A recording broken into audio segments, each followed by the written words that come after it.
lakle lakle Inspector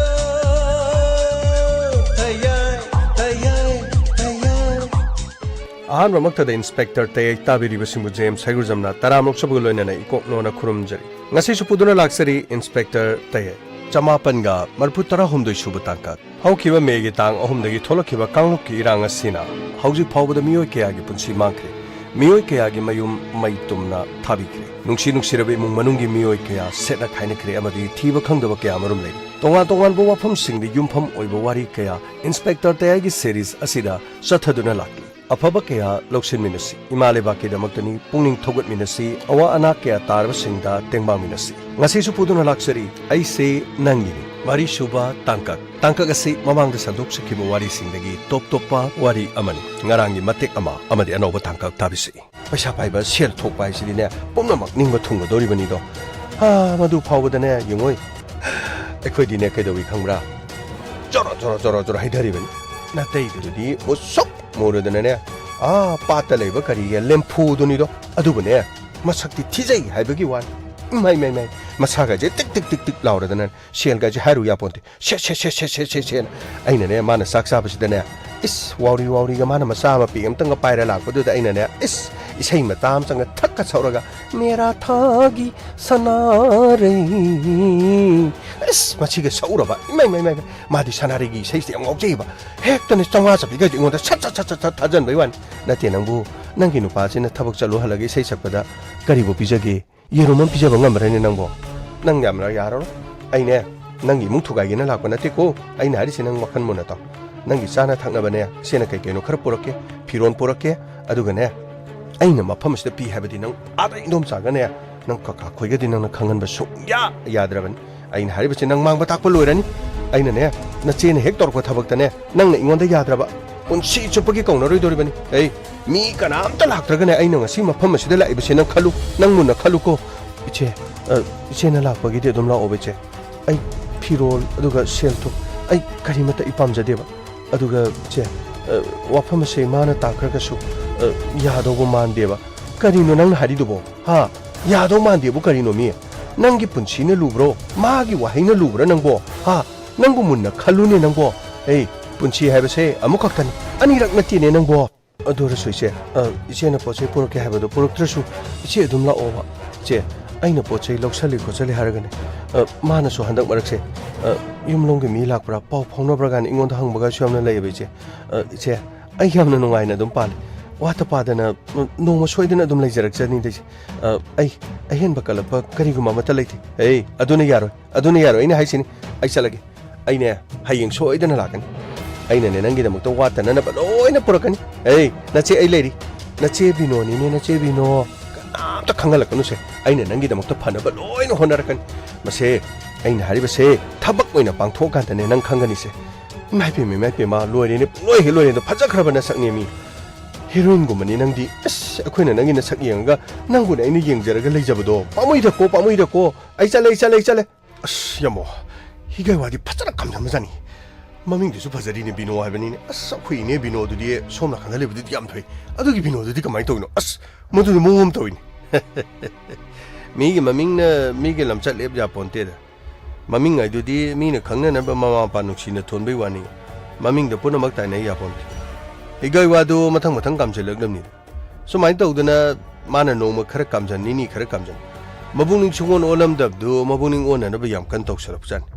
machi puna maksi kana na silim no haidi somdagi mamai bi makariya sana lebrageno maming na phajari bako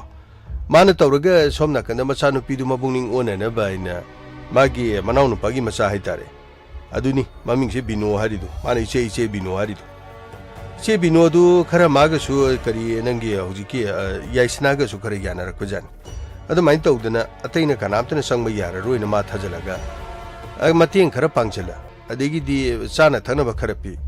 apure binna yunga ta chat khare madegi di mungdang thengna kana halakpanina marak tuda magi nupi ka kanaga unagi kanaga wari sanaki di khangponte mioi ba si ngasi higai wa khara kamchan hayeng khara kamchan hakchet khara kamchan sum oida padab sum toradi mamai thangdadi ke to ke bu aina oida ba chamara nganga di aina ngang ki bu oida da sumani khali ba ta bu miyo bini adu mai tawdana sum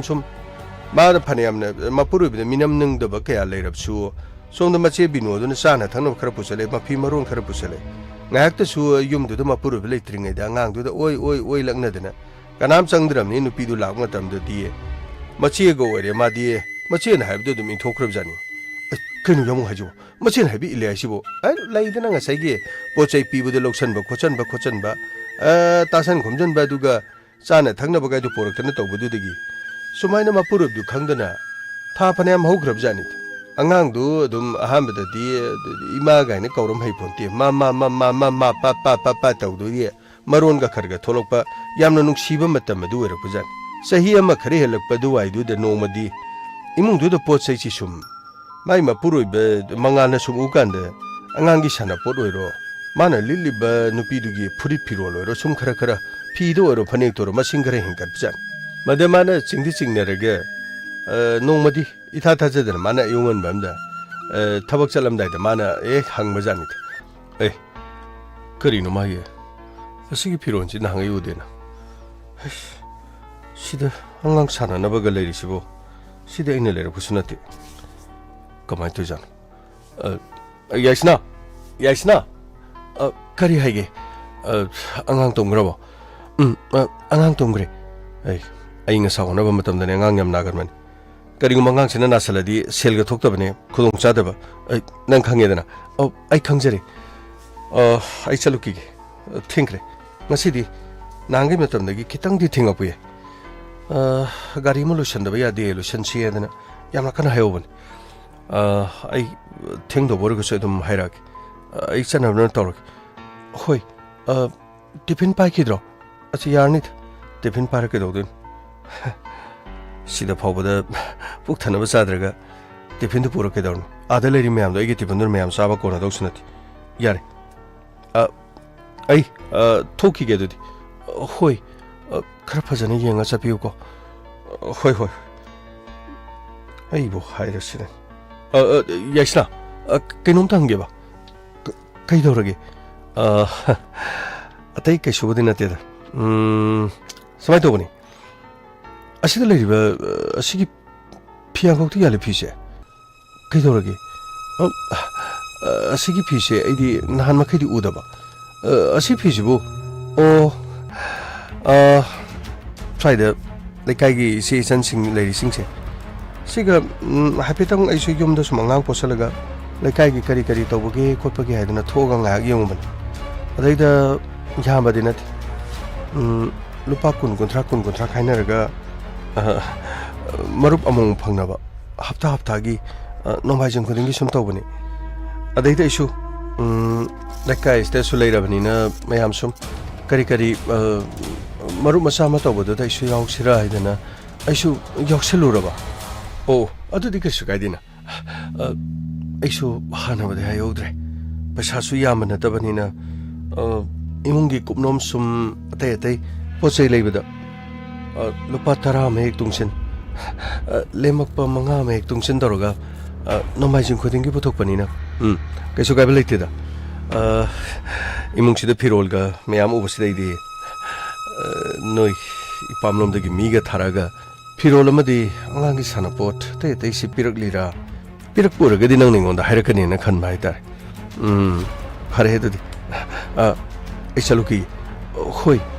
अदु खरे येंगा चपिको अगिदी करिसु गलोन अदुगा अंगांगदो नादनबा खर कन होनस अंगांगसि नारबदिने सेलगा करिमता पुथोपा ngamgdaba natiko होय होय फरे फरे आई चलुकी गे दुदि होय होय कदाइदगी नोनि सिदा लेरिबा फिरोलसि कमाइनो ओरिजान तोबदि अंगांगि सानापोट मयाम अइना इमुंग असिदा पारिबा पैसा सेल असिगदि चानबदि नथ्रे फरेदा करिबो हाइगदबन असुक वाना लेलिबा पुन्सि असिदा अचुम्बा फबा खरगिदमक अइना मिना मांगांबदि कैसु काइदिना अइना अरामनो चपसु नथि फरे मतुंगदि फिरोलसे सुमाइना थंबा यात्रे अमुक्ता लोइसिनखिगे यबो महा हिंसा भी है बदनी मधुबो नुपी ओइर मोइदा नुपी गी माइखुम उपगने nupi saba as yamu madugi higai wadu kamai tawdana nati magi nupi du pawba dagi higai wadu on khrabra higai wagi wadi dum ahan banu mit lak padu de khitang khitang olab jani mioi basi dum phajaba bu pam da baduga haw babu chaning da basi panglei lek tab jani ta seng na hirab di ngasi miyam ponum nan lam da masida pena rak trip sine as yamu pen da wadi pen dre kumbi gi thodok khokji oriba as sing sam da sakar bu loin hatu pire jo maku ta thang paib juna ti ten paib juna ti madu du moina to biro adu yamna minung si leitri du ai khoi gi namas de thado ko kariwo as yamo pharoi dori phatta ba mi es dine to no phatta ba jani de manipur gi lenga ga mai chok chana le ri sidi manipur de thokli ba thani pan hen jilek lab kanglu kirang si manipur lenga na lokpham thokpa thodang sing adu loduna loisina na bohona bdi u de tawdi habdi adi ko manung dadi dum tawjan adu miyamna di penadi miyam mam ta thoktun wang sing asi hausi gori belengak si mong si penadi bra haide di penadi na yam lo herakan adu bu tamangam de mi gi wakhal de penai heraga khangduna awa ba tara ba phabu do wadi haidun leira di ha longba matam de kaina na poloi serpada poloi seli baduna yotum yauna pukchep ta lengjan ba matam de sanabi ora malena dum khang bi phibam du lakhane askari no yamo hari du pura aroi bi sai ta oi ba adu wa na te de hauju phabu kang kirang solution na ba bharat ki prime minister narendra modi unadan wari sajaba sungam jadi manipur lenga ke sugum thong as de miyam puna mai si pen de du moiri adubu masina maram or kan miyam puna manipur lenga na hatok piro haiba kholaw ma pendra ba mama oi bi kya gi machindagi mit ki pi ga loina na lenga ki mafam de thamoi kaina phongdorok pusi miyam so social media de loi unare afaba lenga kama haibu di leiba ga du gi miyam ki kholaw se dum tabi ga damne leipak mara ing tapna duga प्रजा मियाबु इंगना लेहन्ना बसी दुम होनबगी मथौ ताइ होना दे हबदी अदे तौबदी हम तौब जानि ता मतम gi oina thorugli basigum ma thodo wa thok thorpud miyam si taina pham leitamni mama mapa de dum wakha chaba ji masana ta basida mangjil thana song thoruk tun irang ase lusine na bagi tangdu leita ba lamdam amo hena na bagi hona bagi tangai phada du le adu ba hoji gori ba phibam sida di miyam pona mangna thajaningai di am to oidre afabadi manung de yam torombe khangdram ni miyam pona maksi karino haige do sigyanam tadre yam singna hardi मैतेने बो हरदी मरा लेबा लेतबा पंहा ता हात पे वखलम the हेक्ता उ बलेम था दबगी तमथि बमी हा ता थोपगी थौदो के अमरुम सी तौथरोली ब थोक्सिनी राय लाइन खंगम असिगुम्बा कोकी मिलिटेंट सिंगी तमथि बमी हार असिना मिहात असिना दुमियाम गे मक्त खनबा लेंगा गमा ओइदना थबक असि एक्शन खर थुना लोकल अबदि फेको मदुदा लोक तब तारबदि अस अपबो इनि थाजदि तौरिस कुकी गी लेरिबा हुजि मिलिटेंट सिंग सिना मफम चाना लान थेंगनबा masing ngamna bagi damakta tongan ba lamna masing miya par malingsen mana dab siyaru dori bombu karino ni masi social media du lakpudu torbo muk chawini kada idi kanana pirak limno do khangde ba chumna han wade di village volunteer singni masagi lamga limne nomai machin na sang khara paile haujina moi hongna bi mine paingam do nomai tang du puthoro pairak lipsing asi masi karino si am khanab chumbe central gi thajar liba forcing asi so chapchana mathok pangthon ba masing ngam hanbagi thongna dum lehengde damne central forcing is masagi topam tokpo thabak sing adu pangthokpang ngamdaba aduga lamdum masida leiriba miya ponam chutumin dum lesan bagi yade da aduga lenga na su wahai ama phoba haijaba ngamdabagi moom da leisalagli asugi matik mayam na depend adre kari haidurim no khangde da lenga gam isau na leirim ni ko ki milenten sing na haningba matam da haliba adu moine tawning matam tawri sing ase lenga ma lei si chapchan utpagi matam madu थेंगसु थेंगना थेंगमुदे फरक थाबले नाइनि हम तत नाइबदो मदु हौजि कांदि मसी Lausanne न बद थौदांगम लखुत्रबदि ममै थंगदि यामा फबोइ दो मादे अस यामुं ग्यान तादि करि हाइगे दम खंगदि हातोक पिरो खै तुम हातोक पिरो ब खोलाव मा ममा बि क्यान मसी खोलाव मा सोइदन लरब सोइदरे करि हाइगे दम खंगदि यामु एदेतै लमदम मसी थौलि बिरांग सिंग सि अराइबदि नतिनि मसी पुनमक्से हाइबि वानि चिन्दने त पंगांगांगा एक त पंगतौ तो gi abdi nati adubu masi punamakse aibu haijo na hairagadi ayamana di masi center da le center na karam matam lu sangada gi aido numit amada pung khara da dum soidana lobe ya aduna tapta rabde ori pibam sidi khudong cha da ba kaya maru thaudo wa thok ya na lamdam masi da leriba mama macha kya bu mamit gi mapi sindan bai si sungchoi soidram ni as yamu kari hage dum na khangdi pora arroi bitare mi sina bo patta rabdi adum hida kari leiba jana te तौनरी बजनी सोमद कप्तना खोतना तौरीबा मयाम पुनमक्से सोमद जिमुंग मनुंग म थुगाई गे हाबे तारगदि मीना बु फलक्तरबदि आई खोइ गे हाबे लेते मी गे हाबे लेते फटपु फलक्तरदि हिदा कमत लेबा जाना ते ꯐꯔꯦꯅꯤ ꯑꯗꯣ ꯋꯥꯔꯤꯁꯤ ꯃꯈꯥ ꯌꯥꯝꯃꯨ ꯀꯔꯤꯅꯣꯅꯦ ꯍꯥꯏꯁꯤꯕꯣ ꯃꯈꯥ ꯇꯥꯅꯤꯡꯕꯅ ꯈꯥꯡꯕ ꯉꯝꯗ꯭ꯔꯕꯅꯤ ꯌꯥꯝꯃꯨ ꯑꯃꯨꯛꯇ ꯃꯈꯥ ꯇꯥꯕꯤꯌꯨ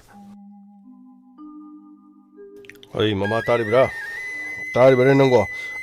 ꯇꯥꯖꯔꯦ ꯇꯥꯖꯔꯦ ꯁꯤꯗ ꯂꯩꯔꯤ ꯑꯥꯗꯅꯦ ꯑꯉꯥꯡ ꯃꯆꯥꯗ ꯅꯨꯡꯁꯤꯕꯅ ꯃꯤꯔꯣꯟꯅꯒ ꯂꯩꯇꯕꯅꯤꯅ ꯑꯩꯈꯣꯏꯅꯒ ꯂꯝꯗꯝ ꯇꯥꯝꯅ ꯂꯩꯕ ꯑꯣꯏꯔꯦ ꯑꯩꯗꯤ ꯅꯪꯁꯨ ꯉꯥꯏꯍꯥꯛ ꯆꯠꯂꯨꯁꯦꯅ ꯍꯥꯏꯕꯅꯤ ꯑꯗꯨꯕꯨ ꯅꯪꯁꯨ ꯆꯠꯁꯤ ꯌꯥꯗ꯭ꯔꯦꯅꯦ ꯑꯩ ꯏꯪꯈꯣꯜꯒꯤ ꯃꯌꯥꯝꯒꯤꯁꯤꯗ ꯊꯕꯛ ꯇꯧꯔꯤꯕ ꯃꯌꯥꯝꯁꯤꯗꯤ ꯑꯩ ꯃꯊꯪ ꯆꯠꯄꯗ ꯌꯥꯎꯔꯒꯦ ꯉꯁꯤꯗꯤ ꯌꯥꯎꯔꯔꯣꯏ ꯑꯗꯨꯒꯅꯦ ꯏꯁꯨꯗꯣ ꯕꯣꯕꯣꯛꯅꯁꯨ ꯅꯤꯡꯁꯤꯡꯂꯛꯏ ꯍꯥꯏꯗꯅ ꯈꯔ ꯇꯝꯃꯝꯃꯣꯕ ꯑꯉꯥꯡꯗꯣ ꯃꯔꯣꯟ ꯐꯥꯎꯕ ꯅꯤꯡꯊꯤ ꯅꯨꯡꯉꯥꯏꯅ ꯊꯣꯛꯄ ꯅꯠꯇ꯭ꯔꯤ ꯃꯃꯥ ꯄꯄꯥ ꯀꯧꯕꯗꯒꯤ ꯍꯦꯟꯅ ꯑꯩꯈꯣꯏꯕꯨ ꯃꯁꯛ ꯈꯪꯕꯁꯨ ꯅꯠꯇ꯭ꯔꯤ ꯆꯍꯤ 1 ꯃꯈꯥꯏ ꯈꯛꯇꯁꯨ ꯉꯥꯏꯔꯤꯕ ꯑꯩꯅ ꯈꯣꯡꯒꯨꯜ ꯇꯥꯅ ꯋꯥꯔꯤ ꯁꯥꯟꯅꯕ ꯌꯥꯕꯁꯨ ꯅꯠꯇꯦ ꯑꯗꯨ ꯑꯣꯏꯔꯕꯁꯨ ꯀꯔꯤꯅꯣ ꯍꯥꯏꯐꯝ ꯊꯣꯛꯄ ꯆꯤꯟꯗꯒꯤꯗꯤ ꯑꯗꯨꯝ ꯍꯥꯏꯕꯤꯔꯝꯃꯣ ꯀꯩꯗꯧꯕꯒꯦ ꯅꯨꯡꯁꯤꯗ꯭ꯔꯣ ꯃꯐꯝ ꯑꯁꯤꯗ ꯃꯃꯥ ꯃꯄꯥꯗꯨꯅ ꯊꯥ 3 ꯂꯩꯈꯤꯕꯗꯣ ꯃꯐꯝ ꯑꯁꯤꯗ ꯃꯤꯇꯝꯈꯤꯕ ꯅꯠꯇ꯭ꯔꯅꯦ ꯀꯔꯤꯅꯣꯅꯦ ꯅꯪꯅ ꯍꯥꯏꯔꯤꯁꯤꯕꯣ ꯌꯥꯔꯦꯁꯦ ꯆꯠꯄꯤꯔꯣ ꯃꯊꯪ ꯆꯠꯄꯗꯗꯤ ꯑꯩ ꯁꯣꯏꯗꯅ ꯌꯥꯎꯖꯔꯒꯦ ꯐꯔꯦ ꯑꯩ ꯆꯠꯅꯅꯕ ꯇꯧꯒꯦ ꯑꯗꯨꯒꯅꯦ ꯑꯩ ꯋꯥ ꯍꯥꯏꯒꯦ ꯅꯨꯄꯥ ꯃꯆꯥꯗꯨ ꯁꯦꯜ ꯊꯣꯛꯄ ꯈꯔ ꯏꯋꯥꯠ ꯋꯥꯠꯂꯕ꯭ꯔꯥ ꯈꯪꯗꯦꯅꯦ ꯏꯃꯨꯡꯗꯨꯗ ꯃꯈꯣꯏ ꯑꯅꯤꯁꯤ ꯍꯟꯗꯛ ꯃꯔꯛꯁꯤ ꯈꯔ ꯉꯪꯅꯕꯒꯤ ꯃꯑꯣꯡ ꯑꯃ ꯇꯧꯏ ꯅꯠꯇꯦ ꯀꯔꯤꯒꯤꯅꯣ ꯃꯈꯣꯏꯅ ꯉꯪꯅꯔꯤꯗꯨꯕꯣ ꯌꯨꯝ ꯄꯥꯟꯕ ꯍꯥꯏꯕꯁꯤꯗꯤ ꯈꯔ ꯑꯔꯩ ꯂꯩꯇ ꯇꯥꯊꯣꯛ ꯇꯥꯁꯤꯟ ꯇꯧꯅꯕꯒꯤ ꯉꯪꯅꯕꯗꯨ ꯑꯣꯏꯔꯤꯅꯤꯗ ꯃꯗꯨꯕꯨ ꯑꯣꯏꯔꯕꯗꯤ ꯐꯩ ꯃꯗꯨ ꯅꯠꯇꯕ ꯃꯥꯟꯕ ꯑꯃꯈꯛ ꯌꯥꯎꯔꯤꯅꯤ ꯑꯩꯈꯣꯏꯒꯤ ꯃꯉꯥꯜ ꯑꯃꯗꯤ ꯌꯥꯏꯁꯤꯅ ꯃꯈꯣꯏ ꯑꯅꯤꯅ ꯌꯨꯝ ꯑꯁꯤꯗ ꯂꯩꯔꯝꯕ ꯃꯇꯝꯗꯗꯤ ꯑꯣꯟꯊꯣꯛꯅ ꯅꯨꯡꯁꯤꯅꯈ꯭ꯔꯕ ꯇꯥꯏꯕꯪ ꯃꯤꯑꯣꯏꯕꯁꯤ ꯃꯃꯤꯠꯇ ꯃꯆꯥ ꯎꯔꯛꯂꯕ ꯀꯥꯟꯗꯅꯦ ꯃꯈꯣꯏꯒꯤ ꯃꯃꯥ ꯃꯄꯥꯒꯤ ꯅꯨꯡꯁꯤꯕꯁꯤꯡ ꯑꯗꯣ ꯃꯆꯥꯗ ꯄꯨꯅꯞ ꯍꯩꯊꯈꯤꯕꯒꯤꯔ ꯅꯨꯡꯁꯤꯕꯁꯤ ꯃꯈꯣꯏ ꯃꯁꯦꯟ ꯍꯦꯛ ꯋꯥꯠꯄꯗꯧꯅ ꯇꯥꯏꯕꯪ ꯃꯤꯑꯣꯏꯕꯗ ꯍꯦꯛ ꯇꯧꯏ ꯅꯨꯡꯁꯤꯕꯗꯨ ꯌꯦꯟꯊꯣꯛꯈꯤꯕꯒꯤ ꯑꯣꯏꯒꯗꯧꯔꯤꯕ꯭ꯔꯥ ꯑꯅꯤꯃꯛꯅ ꯃꯆꯥꯗ ꯅꯨꯡꯁꯤꯅꯈꯤꯕꯗꯨꯅ ꯃꯈꯣꯏꯗ ꯅꯨꯡꯁꯤꯅꯕꯗꯨ ꯍꯟꯈ꯭ꯔꯕ꯭ꯔꯥ ꯈꯪꯗ꯭ꯔꯦꯅꯦ ꯃꯣꯏ ꯄꯥꯕꯨꯡ ꯑꯗꯨꯕꯨ ꯑꯣꯏꯕ ꯌꯥꯕ꯭ꯔꯥꯅꯦ ꯅꯨꯡꯁꯤꯅꯕ ꯑꯁꯤꯗꯤ ꯃꯆꯥ ꯃꯁꯨ ꯎꯗ꯭ꯔꯤꯉꯩꯗꯗꯤ ꯅꯨꯄꯥ ꯅꯨꯄꯤ ꯑꯅꯤꯗꯨ ꯌꯥꯝ ꯅꯨꯡꯁꯤꯅꯕꯅꯤꯅꯦ ꯃꯆꯥ ꯂꯥꯛꯈ꯭ꯔꯕ ꯃꯇꯨꯡꯗꯗꯤ ꯅꯨꯡꯁꯤꯅꯕ ꯈꯔ ꯍꯟꯊꯕꯅꯤꯅꯦ ꯃꯣꯏ ꯄꯥꯕꯨꯡ ꯑꯗꯨꯅ ꯑꯣꯏꯕ ꯇꯥꯔꯦꯗ ꯑꯩꯉꯣꯟꯗꯁꯨ ꯅꯍꯥꯟꯋꯥꯏ ꯌꯥꯔꯦ ꯁꯤ ꯑꯩ ꯋꯥꯏꯒꯦ ꯑꯩꯈꯣꯏꯒꯤ ꯃꯉꯥꯜꯁꯤ ꯁꯦꯜ ꯊꯣꯛꯇ꯭ꯔꯒꯗꯤ ꯁꯦꯜ ꯊꯣꯛꯅꯅꯕ ꯑꯇꯣꯞꯄ ꯃꯐꯝ ꯑꯃꯗ ꯀꯔꯤ ꯇꯧꯕ ꯌꯥꯕꯒꯦ ꯍꯥꯏꯕꯗꯣ ꯑꯩꯁꯨ ꯋꯥꯗꯨ ꯈꯔ ꯇꯥꯟꯅꯔꯝꯒꯦ ꯅꯨꯄꯥ ꯅꯨꯄꯤ ꯑꯅꯤ ꯌꯨꯝꯗ ꯂꯩꯃꯤꯟꯅꯕ ꯃꯇꯝꯗ ꯁꯦꯜꯕꯨ ꯊꯣꯛꯂꯛꯇ꯭ꯔꯕ ꯐꯅ ꯅꯨꯡꯁꯤꯅꯁꯨꯅꯨꯀꯣ ꯐꯅ ꯃꯃꯥꯏ ꯅꯥꯟꯕ ꯑꯣꯏꯁꯅꯨ ꯀꯨꯆꯨ ꯀꯣꯃꯦꯟ ꯊꯣꯛꯄ ꯑꯣꯏꯁꯅꯨ ꯁꯦꯜꯅꯕꯨ ꯄꯥꯏꯔꯛꯇ꯭ꯔꯕꯗꯤ ꯉꯨꯔꯨꯡ ꯉꯥꯡꯕ ꯑꯁꯤ ꯃꯁꯥꯅ ꯇꯥꯕꯅꯤ ꯑꯩꯈꯣꯏꯒ ꯃꯈꯣꯏꯒꯗꯤ ꯃꯇꯝ ꯆꯨꯞꯄꯗ ꯂꯩꯃꯤꯟꯅꯕꯁꯨ ꯅꯠꯇꯦꯗꯣ ꯑꯉꯥꯡꯗꯣ ꯃꯁꯥ ꯈꯔ ꯁꯥꯒꯠ ꯍꯣꯁꯄꯤꯇꯥꯜꯗ ꯈꯔ ꯄꯨ ꯆꯠꯊꯣꯛ ꯆꯠꯁꯤꯟ ꯇꯧꯕꯅꯦ ꯑꯗꯨꯒ ꯌꯥꯏꯁꯅꯥꯅꯁꯨ ꯃꯁꯥꯁꯤ ꯏꯀꯟ ꯀꯟꯗꯕꯒꯤ ꯃꯑꯣꯡ ꯑꯃꯗꯒ ꯂꯩꯕꯁꯤꯒ ꯑꯃꯅ ꯑꯌꯨꯛꯇꯒꯤ ꯆꯠꯈ꯭ꯔꯒ ꯅꯨꯃꯤꯗꯥꯡ ꯋꯥꯏꯔꯝ ꯊꯦꯡꯅ ꯍꯜꯂꯦꯗꯣ ꯃꯁꯤꯗ ꯌꯥꯏꯁꯅꯥꯅ ꯄꯦꯟꯗꯕ ꯌꯥꯅꯤꯡꯗꯕ ꯀꯔꯤ ꯂꯩꯔꯕꯅꯣ ꯑꯗꯨꯒꯅꯦ ꯑꯩꯅ ꯋꯥꯁꯤ ꯍꯥꯏꯕꯗꯗꯤ ꯑꯩꯉꯣꯟꯗꯗꯤ ꯈꯔ ꯀꯣꯏꯔꯞꯁꯨ ꯆꯠꯂꯤ ꯅꯪꯅ ꯃꯉꯥꯜꯗ ꯍꯣꯔꯦꯟ ꯀꯣꯜ ꯇꯧꯗꯨꯅ ꯑꯩꯅ ꯌꯨꯝꯗ ꯍꯜꯂꯛꯄ ꯃꯇꯝꯗ ꯋꯥꯔꯤ ꯈꯔ ꯁꯥꯎ ꯄꯨꯝꯅꯃꯛꯁꯦ ꯑꯩ ꯂꯥꯛꯑꯀꯥꯟꯗ ꯀꯔꯤꯅꯣ ꯍꯥꯏꯕꯗꯨ ꯈꯟꯅꯔꯒ ꯅꯪꯅ ꯍꯥꯏꯒꯗꯕꯗꯨꯁꯨ ꯑꯩ ꯍꯥꯏꯒꯦ ꯉꯁꯤꯗꯤ ꯑꯩꯅ ꯆꯠꯄꯁꯤꯗ ꯀꯔꯤꯒꯨꯝꯕ ꯃꯑꯣꯡ ꯈꯔꯗꯤ ꯁꯣꯏꯗꯅ ꯈꯪꯉꯅꯤ ꯇꯁꯦꯡꯅ ꯃꯈꯣꯏꯅꯤꯒꯤ ꯃꯔꯛꯇ ꯀꯔꯤꯅꯣ ꯑꯃꯗꯤ ꯊꯣꯛꯄ ꯃꯥꯜꯂꯦ ꯁꯦꯜ ꯊꯨꯝꯒꯤ ꯑꯣꯏꯒꯗꯧꯔꯤꯕ꯭ꯔꯥ ꯃꯥꯅ ꯋꯥꯛꯁꯣꯞ ꯌꯥꯎꯔꯤꯕꯗꯨꯗꯒꯤ ꯄꯩꯁా ꯌꯥꯝꯅ ꯐꯪꯉꯛꯇ꯭ꯔꯕ꯭ꯔꯥ ꯑꯉꯥꯡ ꯅꯥꯕꯒꯤ ꯁꯦꯜ ꯆꯪꯈꯤꯕꯒꯤ ꯑꯣꯏꯔꯕ꯭ꯔꯥ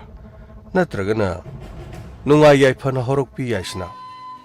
ꯂꯥꯏꯔꯕ ꯏꯃꯨꯡ ꯑꯁꯤꯗ ꯂꯩꯕ ꯃꯇꯝꯗ ꯄꯦꯜꯂꯛꯇ꯭ꯔꯕ꯭ꯔꯥ ꯃꯥꯒꯤ ꯃꯄꯨꯛꯅꯤꯡꯗ ꯋꯥꯕꯅ ꯍꯦꯟꯃꯟꯈꯤꯗꯅ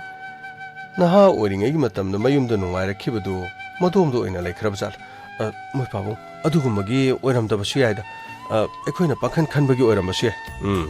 ꯃꯗꯨꯅ ꯅꯪꯒꯤꯅꯦ ꯌꯥꯝꯅ ꯄꯣꯖꯤꯇꯤꯚ ꯑꯣꯏꯕ ꯋꯥꯐꯝ ꯍꯥꯏꯕꯗꯨꯅꯤ ꯌꯥꯝꯅ ꯄꯣꯂꯥꯏꯠ ꯑꯣꯏꯕ ꯋꯥꯐꯝ ꯍꯥꯏꯕꯗꯨ ꯇꯥꯔꯦꯅꯦꯀꯣ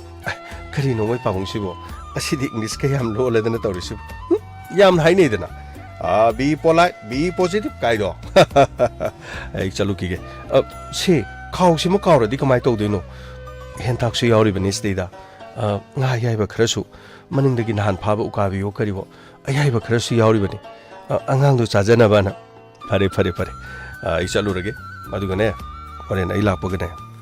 ꯑꯩ ꯆꯞ ꯆꯥꯕ ꯃꯔꯝꯁꯤꯡꯗꯣ ꯈꯔ ꯈꯪꯉꯛꯀꯦ ꯑꯩꯅꯅꯦ ꯃꯈꯣꯏ ꯑꯅꯤꯃꯛꯇ ꯍꯥꯏꯕ ꯉꯝꯗꯕ ꯋꯥ ꯅꯪꯅ ꯍꯥꯏꯕ ꯉꯝꯕ ꯂꯩꯔꯤꯅꯦ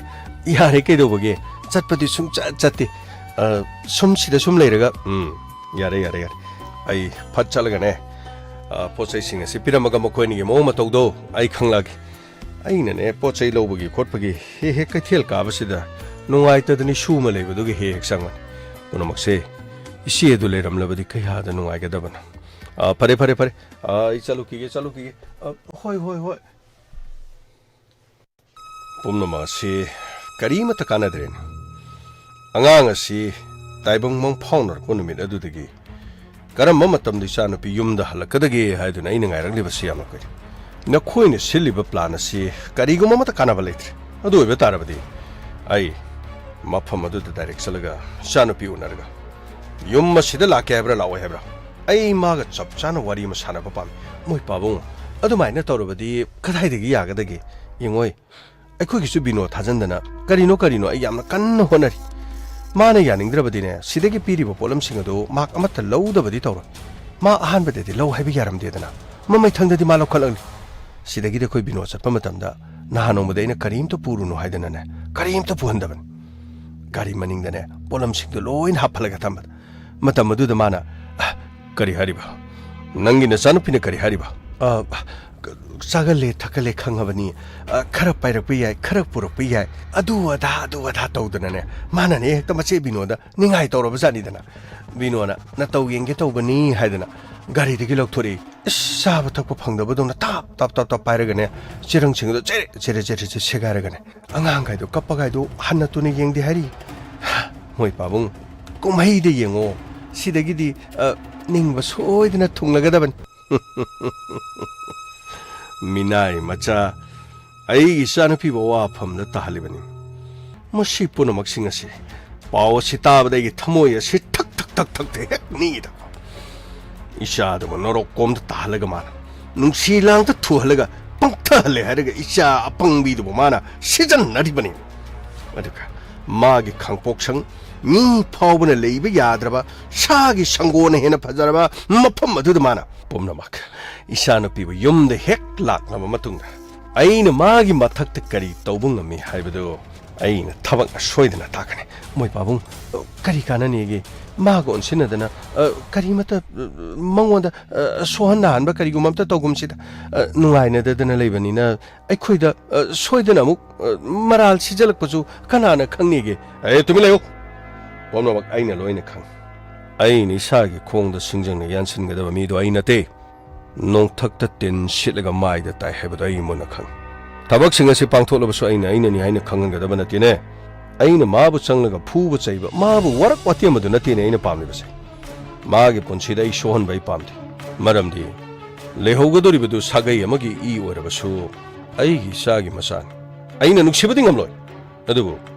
ꯑꯉꯥꯡ ꯑꯗꯨ ꯃꯥꯅ ꯌꯣꯛꯍꯧꯒꯗꯧꯔꯤꯕꯅꯤ ꯃꯥꯕꯨ ꯁꯣꯍꯟꯕ ꯄꯜꯍꯟꯕꯗꯤ ꯑꯩ ꯄꯥꯝꯗꯦ ꯑꯗꯨꯕꯨ ꯏꯆꯥꯅꯨꯄꯤꯁꯤꯅ ꯃꯐꯝꯁꯤ ꯂꯥꯛꯈ꯭ꯔ ꯃꯇꯨꯡꯗ ꯃꯆꯥ ꯄꯨꯗꯨꯅ ꯃꯐꯝꯁꯤ ꯂꯥꯛꯄ ꯇꯥꯔꯕ ꯃꯣꯏ ꯄꯥꯕꯨꯡ ꯑꯗꯨꯗꯤ ꯂꯣꯏꯔꯦ ꯃꯥꯅ ꯃꯐꯝꯁꯤꯗ ꯂꯥꯛꯑꯒ ꯃꯤꯌꯥꯝ ꯃꯃꯥꯡꯁꯤꯗ ꯁꯤꯗ ꯂꯩꯔꯗꯣꯏꯅꯤ ꯈꯣꯠꯇꯨꯅ ꯁꯨꯔꯨ ꯅꯩꯁꯟꯗꯅ ꯂꯩꯈ꯭ꯔꯗꯤ ꯃꯣꯏ ꯄꯥꯕꯨꯡ ꯀꯝꯗꯧꯅꯤ ꯃꯇꯝ ꯑꯗꯨꯗꯗꯤ ꯃꯅꯝ ꯇꯠꯄ ꯃꯈꯩ ꯐꯨꯕ ꯇꯥꯔꯦꯗꯅ ꯃꯥꯕꯨ ꯁꯣꯍꯟꯕ ꯄꯥꯍꯟꯕ ꯅꯠꯇ꯭ꯔꯕꯁꯨ ꯑꯀꯤ ꯑꯈꯪ ꯈꯔꯗꯤ ꯄꯤꯗꯕ ꯌꯥꯔꯣꯏ ꯃꯗꯨ ꯅꯠꯇꯕ ꯇꯥꯔꯕꯗꯤ ꯃꯐꯝ ꯑꯁꯤꯗ ꯁꯣꯏꯗꯅꯃꯛꯀꯤ ꯏꯆꯥꯅꯨꯄꯤ ꯍꯜꯂꯛꯈ꯭ꯔꯕꯅꯤ ꯍꯥꯏꯗꯨꯅ ꯃꯥ ꯑꯌꯦꯠꯄ ꯄꯤꯔꯛꯄ ꯌꯥꯏ ꯑꯗꯨꯕꯨ ꯅꯆꯥꯅꯨꯄꯤꯗ ꯂꯥꯛꯈꯤꯁꯅꯨ ꯃꯐꯝ ꯑꯁꯤꯗ ꯅꯆꯥꯅꯨꯄꯤ ꯂꯥꯛꯄ ꯃꯇꯝꯗ ꯑꯩꯅ ꯃꯥꯕꯨ ꯄꯨꯟꯁꯤ ꯆꯨꯞꯄꯒꯤ ꯀꯥꯏꯅꯅꯕꯒꯤꯗꯃꯛ ꯀꯣꯔꯠꯀꯤ ꯃꯇꯦꯡ ꯂꯧꯔꯒ ꯑꯩꯅ ꯗꯥꯏꯚꯣꯔꯁ ꯇꯧꯍꯟꯒꯅꯤ ꯄꯨꯝꯅꯃꯛꯁꯤꯡ ꯑꯁꯤ ꯌꯦꯠꯇꯅꯅꯕꯒꯤꯗꯃꯛ ꯑꯩꯅ ꯁꯤꯟꯒꯅꯤ ꯃꯗꯨ ꯅꯠꯇꯕ ꯇꯥꯔꯕꯗꯤ ꯅꯆꯥꯅꯨꯄꯤꯒꯤ ꯑꯅꯧꯕ ꯈꯣꯡꯊꯥꯡꯁꯤꯡꯗ ꯑꯌꯦꯠꯄ ꯁꯣꯏꯗꯅ ꯑꯣꯏꯔꯛꯀꯅꯤ ꯃꯣꯏ ꯄꯥꯕꯨꯡ ꯑꯗꯨꯗꯤ ꯏꯁꯨ ꯅꯨꯄꯤ ꯑꯗꯨꯗꯤ ꯏꯁꯨ ꯅꯨꯄꯤꯒꯤ ꯋꯥ ꯄꯟꯁꯤꯜꯂꯛꯀꯅꯨꯅꯦ ꯃꯐꯝ ꯑꯁꯤꯗ ꯅꯪꯅ ꯃꯗꯨ ꯄꯟꯕꯒꯤ ꯀꯔꯤꯒꯤ ꯗꯔꯀꯥꯔ ꯂꯩ ꯃꯗꯨ ꯄꯟꯕꯒꯤ ꯋꯥꯐꯝ ꯂꯧꯕ ꯃꯇꯝ ꯆꯥꯕ꯭ꯔꯣ ꯑꯗꯨꯒꯤ ꯋꯥ ꯅꯠꯇꯦꯗ ꯍꯌꯦꯡ ꯑꯉꯥꯡꯗꯨꯅ ꯑꯃꯨꯛ ꯏꯃꯥ ꯇꯧꯗꯅ ꯑꯃꯨꯛ ꯁ꯭ꯋꯥꯏꯗ ꯄꯦꯄꯥ ꯑꯃꯨꯛ ꯇꯧꯈꯠꯂꯕꯗꯤ ꯀꯔꯤꯅꯣ ꯇꯧꯒꯗꯧꯔꯤꯁꯤꯕꯨ ꯃꯣꯏ ꯄꯥꯕꯨꯡ ꯑꯃꯨꯛꯇꯗꯤ ꯈꯟꯕꯤꯌꯨꯗ ꯃꯗꯨ ꯄꯨꯝꯅꯃꯛꯇꯨ ꯃꯄꯥꯗꯨꯗ ꯁꯤꯟꯒꯗꯧꯔꯤꯕꯅꯤꯅꯦ ꯃꯄꯥꯗꯨꯗ ꯁꯤꯜꯂꯒ ꯈꯪꯒꯗꯕꯅꯤ ꯌꯥꯔꯦ ꯉꯁꯤꯗꯤ ꯕꯤꯅꯣ ꯆꯠꯀꯅꯤ ꯍꯥꯏꯕ꯭ꯔꯥ ꯆꯠꯂꯣꯏ ꯍꯥꯏꯕ꯭ꯔꯥ ꯂꯣꯏꯅ ꯁꯦꯝ ꯁꯥꯗꯅ ꯂꯣꯏꯈ꯭ꯔꯕꯅꯤ ꯕꯤꯅꯣꯗꯣ ꯌꯥꯝ ꯇꯣꯏꯅ ꯆꯠꯄꯗꯤ ꯌꯥꯗ꯭ꯔꯦ ꯀꯔꯤ ꯑꯃꯨꯛ ꯇꯧꯔꯕ ꯃꯄꯨꯔꯣꯏꯕꯗꯣ ꯀꯔꯤ ꯇꯧꯔꯕ ꯃꯄꯨꯔꯣꯏꯕ ꯀꯔꯤ ꯇꯧꯔꯒꯦ ꯊꯕꯛ ꯁꯨꯅꯤꯡꯗ꯭ꯔꯕ꯭ꯔꯣ ꯌꯨꯝꯗ ꯀꯨꯟꯗꯨꯅ ꯑꯗꯨꯃꯛ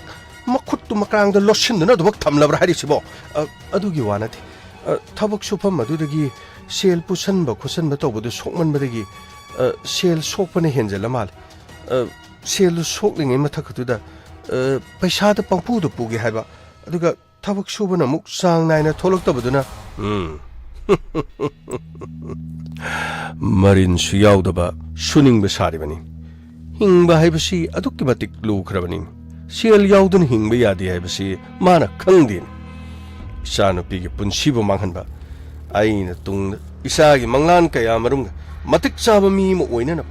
ꯃꯐꯝ ꯆꯥꯕ ꯑꯃꯗ ꯑꯩꯅ ꯊꯥꯖꯒꯦ ꯈꯟꯗꯨꯅ ꯂꯥꯛꯈꯤꯕ ꯏꯆꯥꯅꯨꯄꯤꯕꯨ ꯃꯣꯏꯊꯦꯝ ꯇꯧꯗꯨꯅ ꯃꯥꯅ ꯄꯨꯈꯤꯕ ꯃꯤꯒꯤ ꯋꯥꯛꯁꯣꯞꯇ ꯊꯕꯛ ꯁꯨꯕ ꯌꯥꯎꯔꯒ ꯃꯥꯅ ꯏꯆꯥꯕꯨ ꯃꯕꯨꯛ ꯊꯟꯅ ꯄꯤꯖꯕ ꯀꯔꯝꯅ ꯉꯝꯒꯗꯧꯔꯤꯕꯒꯦ ꯑꯩ ꯕꯤꯅꯣꯗꯣ ꯃꯑꯣꯡ ꯌꯦꯡꯉꯒ ꯀꯔꯤ ꯀꯔꯤꯅꯣ ꯑꯆꯥ ꯑꯊꯛꯁꯤꯡꯗꯣ ꯂꯣꯏꯅ ꯄꯨꯈꯣ ꯍꯥꯏꯌꯨ ꯁꯦꯜꯁꯨ ꯄꯤꯔꯝꯃꯨ ꯍꯥꯏꯌꯨ ꯃꯣꯏ ꯄꯥꯕꯨꯡ ꯑꯗꯨꯒꯤꯗꯤ ꯀꯔꯤꯃꯇ ꯋꯥꯕꯤꯔꯅꯨ ꯑꯩꯅ ꯄꯨꯝꯅꯃꯛꯁꯤꯡ ꯑꯗꯣ ꯂꯣꯏꯅ ꯁꯤꯟꯖꯔꯕꯅꯤ ꯐꯔꯦ ꯈꯔ ꯊꯨꯅ ꯆꯠꯂꯟꯀꯣ ꯍꯣꯏ ꯍꯣꯏ ꯃꯣꯏ ꯄꯥꯕꯨꯡ ꯀꯔꯤꯅꯣ ꯅꯪꯅ ꯑꯗꯨꯝ ꯎꯪꯗꯨꯅ ꯂꯩꯔꯤꯕꯁꯤꯕꯨ ꯀꯔꯤꯅꯣꯕ ꯅꯠꯇꯦ ꯀꯌꯥꯝ ꯀꯨꯏꯅ ꯅꯪꯕꯨ ꯏꯃꯨꯡ ꯑꯁꯤꯗ ꯈꯥꯡꯗꯨꯅ ꯂꯩꯈꯤꯒꯦ ꯍꯥꯏꯕꯅꯣ ꯅꯪꯕꯣ ꯍꯥ ꯑꯃꯨꯛꯇ ꯍꯥꯏꯌꯨꯅꯦ ꯅꯠꯇꯦ ꯅꯪꯅ ꯈꯜꯂꯤꯕꯕꯨ ꯅꯈꯣꯏꯒꯤ ꯏꯃꯥꯈꯣꯏ ꯅꯈꯣꯏꯒꯤ ꯄꯥꯕꯨꯡꯈꯣꯏ ꯃꯐꯝ ꯑꯁꯤꯗ ꯂꯥꯛꯇꯦ ꯅꯪꯕꯨ ꯅꯨꯡꯁꯤꯔꯝꯃꯣ ꯃꯗꯨꯗꯤ ꯂꯥꯜꯂꯤꯀꯣ ꯃꯐꯝ ꯑꯁꯤꯗ ꯂꯥꯛꯑꯒ ꯃꯈꯣꯏꯅꯅꯦ ꯍꯪꯕ ꯌꯥꯗꯕꯒꯤꯅꯤꯅꯦ ꯃꯇꯝ ꯑꯗꯨꯗ ꯀꯌꯥꯝ ꯊꯤ ꯈꯪꯕ꯭ꯔꯥ ꯃꯐꯝ ꯑꯃꯗꯒꯤ ꯑꯃꯗ ꯑꯃꯗꯒꯤ ꯑꯃꯗ ꯁꯤ ꯎꯞꯂꯝꯕ ꯎꯅꯥꯁꯦ ꯂꯣꯡꯊꯣꯛꯑꯒ ꯊꯤꯕ ꯍꯥꯏꯕꯗꯣ ꯀꯣꯏꯊꯤ ꯊꯤꯔꯤꯕꯅꯤꯅ ꯃꯇꯝ ꯑꯗꯨꯗꯒ ꯐꯪꯂꯝꯂꯕꯗꯤꯅꯦ ꯅꯪꯒꯤ ꯅꯨꯄꯥꯁꯤ ꯍꯤꯡꯕꯒꯤ ꯋꯥꯒ ꯂꯩꯇꯦ ꯃꯁꯤꯗ ꯑꯀꯟ ꯑꯊꯧ ꯃꯌꯥꯝ ꯇꯧꯗꯨꯅ ꯀꯣꯏꯊꯤ ꯊꯤꯔꯤꯕꯅꯤꯀꯣ ꯃꯈꯨꯠꯇ ꯊꯥꯡ ꯇꯦꯟ ꯂꯣꯏꯅ ꯅꯣꯡꯃꯩ ꯂꯣꯏꯅ ꯄꯥꯏꯔꯒꯅꯤ ꯊꯤꯔꯤꯕ ꯃꯗꯕꯨ ꯐꯪꯂꯝꯂꯕ ꯑꯩꯗꯤ ꯅꯪ ꯐꯥꯎꯕꯅꯦ ꯍꯤꯡꯒꯅꯤꯒ ꯊꯥꯖꯕꯖꯥꯠ ꯅꯠꯇꯦ ꯑꯗꯨꯕꯨ ꯑꯩꯅ ꯍꯧꯖꯤꯛ ꯂꯩꯔꯤꯕꯁꯤꯕꯨ ꯏꯆꯦ ꯁꯤꯒꯤ ꯐꯤꯕꯝꯁꯤꯗ ꯑꯩꯁꯨ ꯀꯔꯤꯅꯣ ꯇꯧꯒꯗꯕꯁꯦ ꯈꯪꯗ꯭ꯔꯦ ꯑꯉꯥꯡ ꯑꯁꯤꯅ ꯃꯁꯥ ꯈꯔ ꯁꯥꯒꯠ ꯈꯔ ꯑꯃꯨꯛꯅ ꯗꯣꯛꯇꯔꯒꯤ ꯃꯅꯥꯛꯇ ꯆꯠꯄꯗꯗꯤ ꯄꯩꯁꯥꯁꯨ ꯌꯥꯝꯅ ꯆꯪꯏ ꯌꯨꯝꯗꯗꯤ ꯒꯥꯔꯤꯋꯣ ꯀꯔꯤꯋꯣ ꯁꯤꯗꯗꯤ ꯊꯕꯛ ꯏꯪꯈꯥꯡ ꯑꯃ ꯆꯠꯄꯁꯨ ꯒꯥꯔꯤ ꯂꯩꯕ ꯅꯠꯇꯦꯗꯣ ꯃꯗꯨꯗꯒꯤ ꯆꯤꯟꯈ꯭ꯔꯕ ꯒꯥꯔꯤꯗꯨꯗ ꯃꯦꯖꯤꯛꯇ ꯈꯔ ꯅꯝꯃꯒ ꯇꯣꯡ ꯗꯣꯛꯇꯔꯒꯤ ꯃꯅꯥꯛꯇ ꯆꯠꯄꯗ ꯀꯌꯥꯗꯤ ꯋꯥꯈ꯭ꯔꯦ ꯒꯥꯔꯤ ꯑꯃ ꯍꯥꯌꯔ ꯇꯧꯔꯒ ꯄꯨꯕꯁꯨ ꯉꯝꯗꯦ ꯑꯗꯨꯅꯦ ꯏꯕꯦꯝꯃ ꯑꯗꯨꯅꯦ ꯌꯨꯝ ꯄꯥꯟꯕ ꯍꯥꯏꯕꯁꯤ ꯁꯤ ꯇꯨꯔꯦꯟꯒꯤ ꯂꯩꯉꯣꯏꯗꯣ ꯑꯗꯨꯗꯒꯤ ꯍꯦꯟꯅ ꯀꯨꯞꯄꯤ ꯍꯥꯏꯗꯅ ꯏꯄꯥ ꯏꯄꯨꯅ ꯍꯥꯏꯔꯤꯕꯁꯤ ꯉꯁꯤ ꯑꯩꯅ ꯅꯪꯒꯤ ꯅꯅꯥꯛꯇ ꯂꯥꯛꯄ ꯉꯝꯃꯤꯁꯤ ꯀꯔꯤꯒꯤꯅോ ꯍꯥ ꯀꯔꯤꯒꯤꯅꯣ ꯅꯪꯒꯤ ꯅꯇꯩꯗꯣ ꯑꯥꯗ ꯂꯣꯏꯅꯃꯛꯅꯦ ꯃꯥꯒꯤ ꯇꯧꯐꯝ ꯊꯣꯛꯄ ꯊꯕꯛꯁꯤꯡ ꯑꯗꯨ ꯃꯥꯅ ꯇꯧꯔꯕꯁꯨ ꯑꯩ ꯑꯃ ꯆꯠꯊꯣꯛꯈꯤꯕ ꯃꯇꯝꯗ ꯍꯣꯔꯦꯟꯅꯦ ꯏꯃꯨꯡꯗ ꯀꯔꯤꯒꯨꯝꯕ ꯑꯝꯇ ꯀꯥꯡꯈꯣꯡ ꯆꯥꯅꯤꯡꯉꯥꯏ ꯂꯩꯇꯦ ꯀꯔꯤꯒꯤꯅꯣ ꯋꯥꯠꯇ ꯄꯥꯗꯅ ꯂꯩꯕ ꯑꯋꯥꯠ ꯑꯄꯥ ꯂꯩꯇꯕ ꯍꯥꯏꯁꯦ ꯃꯁꯤꯅꯤ ꯀꯔꯤꯒꯨꯝꯕ ꯑꯩꯅ ꯅꯣꯡꯃꯒꯤ ꯁꯨꯗꯨꯅ ꯆꯥꯕ ꯑꯣꯏꯔꯝꯂꯕꯗꯤ ꯑꯩꯒꯤ ꯏꯅꯥꯎꯅꯨꯄꯤ ꯑꯃ ꯂꯩꯔꯤ ꯃꯍꯥꯛ ꯐꯤꯕꯝ ꯆꯥꯗꯦ ꯀꯥꯏꯅ ꯑꯩꯅ ꯍꯪꯉꯒꯅꯦ ꯅꯪꯕꯨ ꯀꯣꯏꯊꯤ ꯊꯤꯔꯒꯗꯕ ꯅꯠꯇꯦ ꯑꯇꯩ ꯋꯥꯗꯤ ꯇꯣꯛꯈ꯭ꯔꯣꯅꯦ ꯑꯩꯁꯨ ꯅꯪꯒꯤ ꯅꯈꯨꯔꯥꯏ ꯃꯆꯥꯅꯤ ꯌꯦꯡꯉꯨ ꯑꯩꯅ ꯅꯉꯣꯟꯗꯒꯤ ꯌꯨꯝ ꯄꯥꯟꯕ ꯌꯥꯝꯅ ꯍꯥꯜꯂꯤ ꯌꯦꯡꯉꯣꯏ ꯅꯪꯅ ꯅꯣꯡꯃꯇ ꯑꯩꯕꯨ ꯅꯤꯡꯁꯤꯡꯕꯤꯔꯛꯄ꯭ꯔꯅꯦ ꯑꯃꯨꯛꯇ ꯍꯥꯏꯌꯨꯅꯦ ꯅꯪꯒꯤ ꯐꯤꯕꯝꯗꯨ ꯅꯥꯇꯩ ꯆꯥꯗꯕꯅꯤꯅ ꯅꯪꯕꯨ ꯑꯩꯕꯨ ꯅꯤꯡꯁꯤꯡꯕ ꯉꯝꯕ꯭ꯔꯥ ꯍꯥꯏꯕ ꯆꯨꯝꯃꯤ ꯏꯆꯦ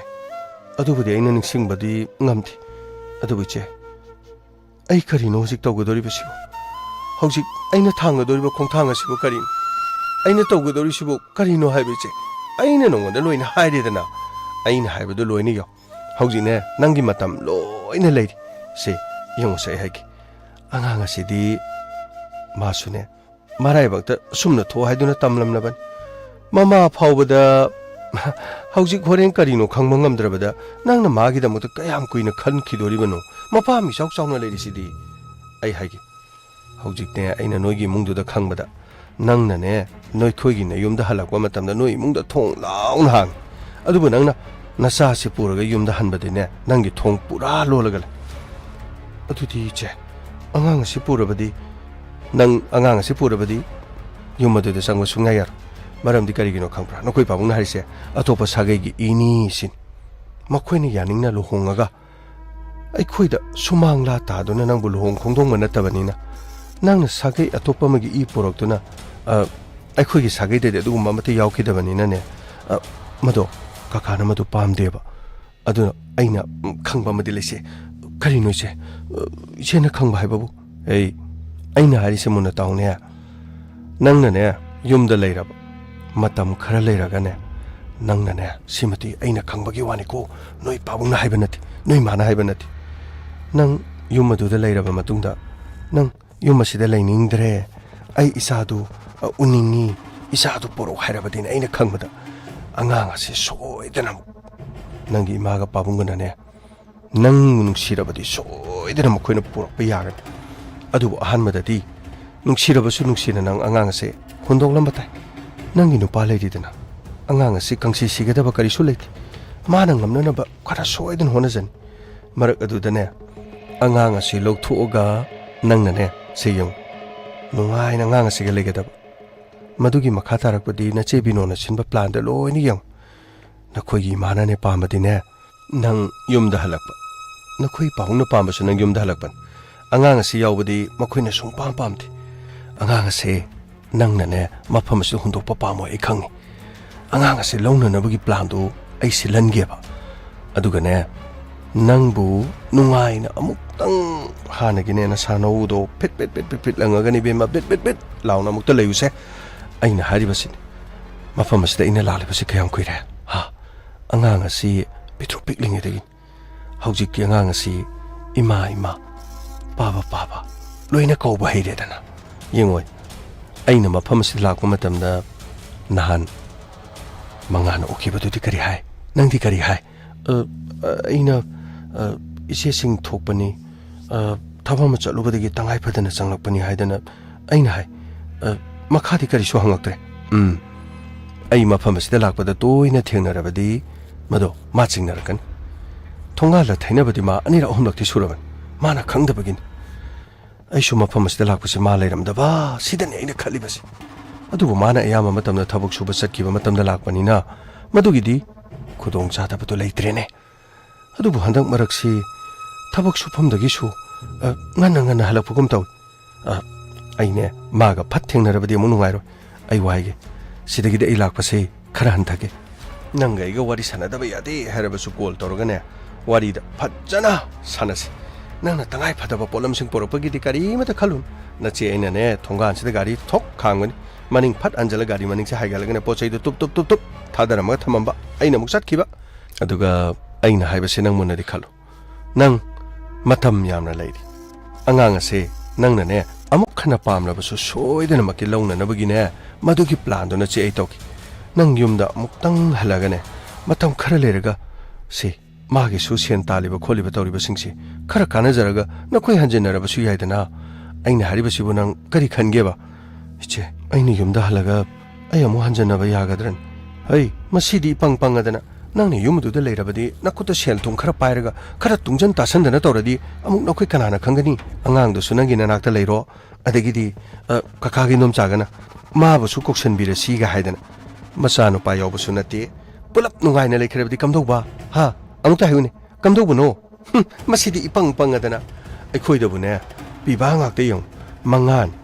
piba mangada khoi ningon ahum yawbanido kaidoruni aikhoi mayamgidine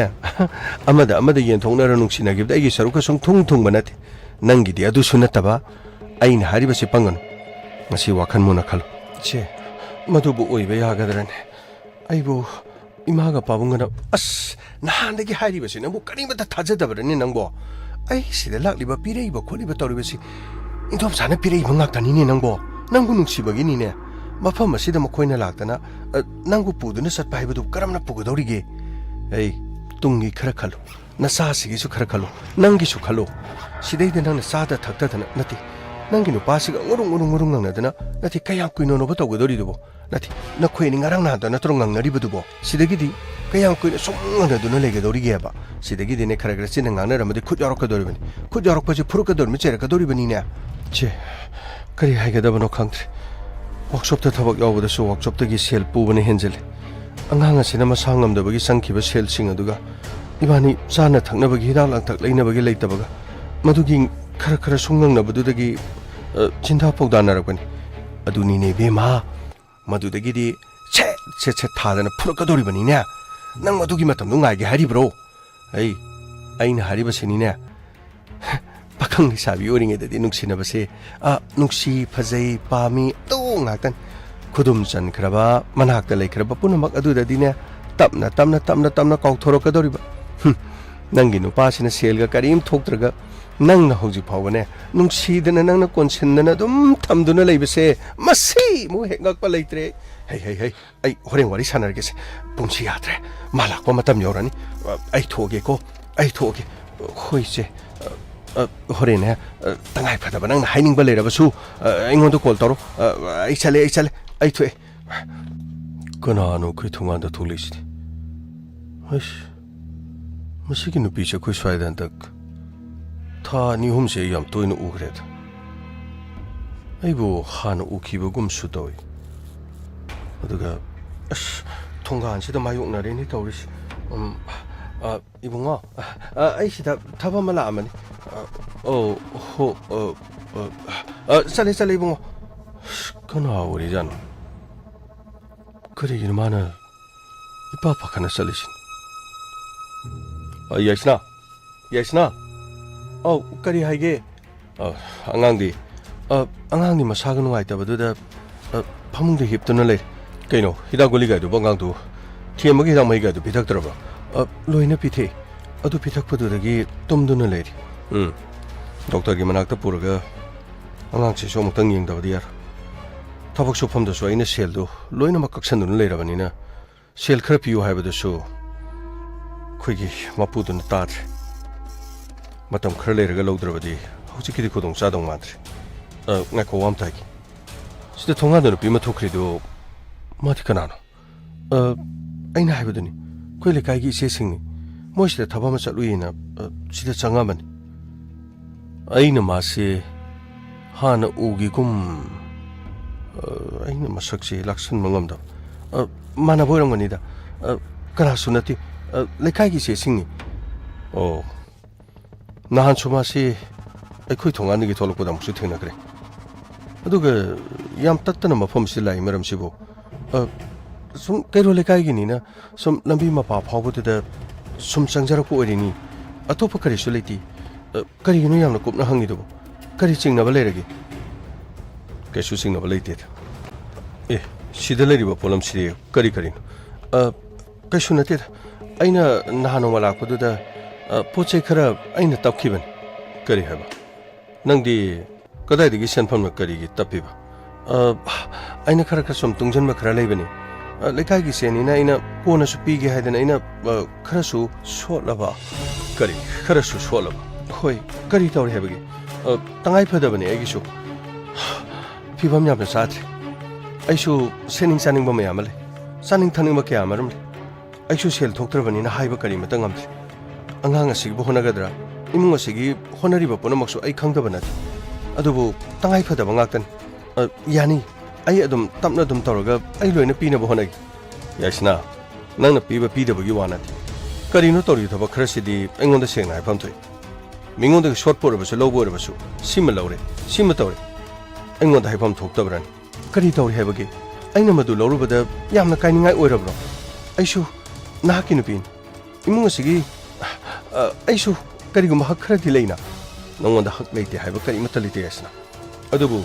थबक मतौबदी एंगोंदा हाइबसु करिसु काइदेना अस मदुगी वादो तोसिदा थाइनगी मपुरबद हाइरमी हाइरमदे हाइबा नथि आइना अरानबा लम्बी मा चलुबदे नथि नुपा उनरुबा नुपा खंगनरुबा अरानबा थबक आइगे अरानबा लमचत मा चलुबदि नथेदना यासना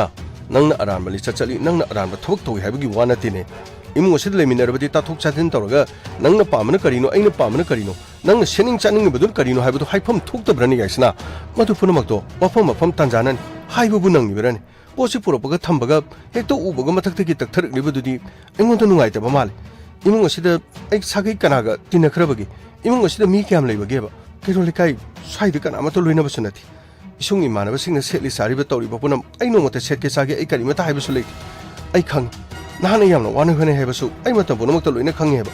अदुबु लेकाईगी मी लाक्लगा मफम असिदा आइगी सवादा फाखरा उरगा खरा पिरमगे खरा तरुंगी हायिंग आइना लेबा कांद पिरो हाइबदुदी आइसु लौबदा करिसु काइदब्राना खाली अदुगुमा थबक खरा तौबगिसु अमदमु हंग हाइदो हाइजन अदुमक तौदुना लेगदरने याइसना मदुगी वाफमदु नथि असुकैना लेमिनबदे अदुगुमा वाफमदु नोंगमता हाइद्रगा नंग ngasi हारिबो वाफमसि नंगी सेंगोंदा करि नुंगाइतबा लेगे आई करिसु नुंगाइतबा लेते आइना हाइबो वा फोनमक मतम पोनमकते येंगनाबना ngangbदौनि हाइदुना खल्लबदि आइना ngangnनबगी तांजाबु करम कांदा पिगदौरि नथि आइना करिगुमा मता हाइबे याद्रगदि आइना हाइबो वा खुदिमकता लोइनमक येंगनाबदौना खल्लगदि आइनि इमुंगसिदा हाइगदौरिबसि करिनो याइसना नंग ngasi ngangliबो हाइसे यामना मरौ लेबा अमदि यामना अकनबो वाफम ngaktan नंगदि एंगोंदा यामना नुंगाइतना लेरमलिबा जानि आइना हाइबो खुदिमकता येंगनाबदौना खल्लदि आई वासे मखा तारर आई वासे मखा तारबगिसु कानाबा लेते आई मखा ताना एंगोंदा हंगलबदि आई करिमता खुमलर याइसना अदुमना सिंगदुनु वांगांगनुने आई नंगी कनानो हायु आई सिनंगी कनानो यारेसे तोसे angana masaga nungai tabaga ai isaga nungai tabaga ai makata na kari mata tajanindri yaisna ta do yaroi ni aina hari base masi ai gi nangi punsi gi oibo wafam ni ne nati kari no masi kaktang aina kari guma poche khara lawru bagi damakta aingonda yamna nungai ramdri bro natraga poche sing bu thoga katai to no mo hunje ke jontok biruro mai thado ke thado biro ai kari mata pamjadre ai kari mata tabo pamdre yaisna masi nangna hari bo wafam sing asibo kari no hayo nangi penda basing kari no ai penda ba ngatan punsi se hingindri hingbuda mare mahau kari mata thoktre aingonda kari mata haibiraklam ai imungda changjarge kari masi nangi mong mata aina chingnaba koirabane nupi asi he yumda lakliba yumda lakliba nupi asina kana ma hek lakbagi imung manungda serpa sabagi phirol chaba thakbagi asa thakki maku aduga kari ko makharadi aron makhara tawre haibase aina mayek sengna khangi adubu yaisina aina nangonda kari supatana khanbadi nati aigi wafam asida nangna kari gidamata duplana khalibano pare nupi edu kanano khangna bohona batabane aduga mana mafam asidi hek lalaga kari gidamata polam singa sipiriban aduga yaisina na ingoda wafam singa sikari gidamata loliba ai khangdaba karama khongthang kari aronba karama machat sase tekdeida samgasina ina nari basket kudai sakharjana haima angang sidi kaino phaijuk kashi hai do leramsi yaisna karino ne angang sisu masasi su mayodana sarin dorsi yaisna karino ne maningda su leitini mamagi pukrida yaisna karino ne kadai da sakharjano ne chidedo sima leisina kari haima chithini ne aibu warobirano aibu ining tamhanbiro ai ngasidagi mafam khangdana yum asi thadokduna chatla kari haba ai yamna ware khangba yaba khangde adubu ingonda khangba ngamagi pangal kari mata leitri asuk wana imung asida honabasu aibu masing thabigadabasu karisu leitri aibu chingnabagi miyengni yengdana ai makhathana leiba pamtri aibu warobiragana ai yum asi thadokduna chatle yaisna karino ne haisibo chithiyasida yaisna karino ne haisibo yum thadokduna chaleba adudi karino kadaida chalangodoriba soidana nupi malakpadana mabu mafam amada natragana magi mayumda chatkraba jala mayumda chatkadabadi ai thajaba ngamte natragana atopa yum amada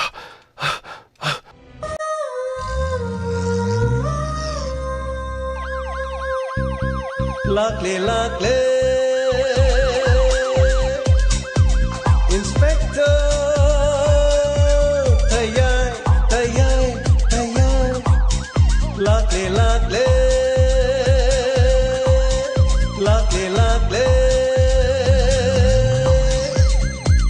Inspector Tayay Uthanaba Kanbinaba. Thank you, sir. Welcome. Uthanaba. Kanbinaba. Inspector Tayay. Lakle. Anana Takachari, Nasigi Inspector Tayay, Jamapan Marput Tarago Humdoi, Subatanga. Tabiri was sing a Sigi Tanka Tabiraga Dong with Tamoida, Kari Pawi Bagedom, feedback. Comment Krapi Biram si comment box the Maruina. Like Chapki comment and Nataba. Comment box the Krapi Biram si. The Sina the Siguma Todoxi am Toy. Igipunchi, the Ivatari, Sigi Todoxi. Mana Todo, Madam ꯊꯦꯡꯅꯖꯒꯦ ꯍꯥꯏꯇꯥꯔꯦ ꯑꯗꯨꯅ ꯃꯁꯤ ꯑꯗꯨꯝ ꯊꯣꯛꯄꯅꯦ ꯍꯥꯏꯇꯥꯔꯦ